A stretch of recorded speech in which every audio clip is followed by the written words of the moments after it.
Hi guys, welcome back to our channel. வாங்க இப்போ நம்ம வீடியோக்குள்ளே போகலாம்.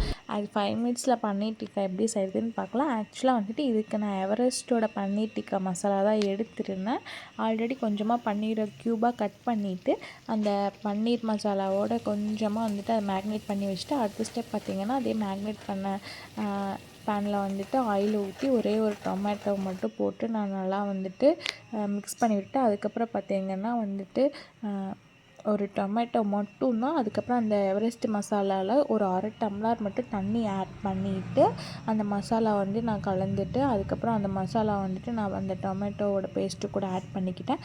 அதுக்கப்புறம் பார்த்திங்கன்னா கொஞ்சமாக மில்க்கு, அதுக்கப்புறம் பார்த்திங்கன்னா நல்லா வந்து மசாலா எண்ணெய் தனியாக பிரிஞ்சு வர அளவுக்கு நம்ம நல்லா மிக்ஸ் பண்ணி விட்டுட்டு, அதுக்கப்புறம் பார்த்திங்கன்னா நம்ம மேக்னேட் வச்ச பன்னீரை ரோஸ்ட் பண்ணியிருப்போம்ல, அதை வந்துட்டு நம்ம இந்த மசாலா கூட நம்ம மிக்ஸ் பண்ணிட்டோம் அப்படின்னா 5 மினிட்ஸ்லேயே வந்து சூப்பரான பன்னீர் டிக்கா ரெடி ஆயிரும். இது வந்துட்டு எனக்கு ஃபாஸ்டிங், அதாவது வந்து வீட்டில் நான்வெஜ் பண்ணாத போது எனக்கு இது ரொம்ப ஹெல்ப்ஃபுல்லாக இருந்துச்சு.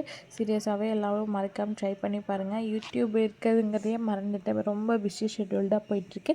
இனிமேல் ரெகுலராக நம்ம சேனலில் வீடியோஸ் வரும், மறக்காமல் பார்த்து என்ஜாய் பண்ணிக்கோங்க. Bye guys.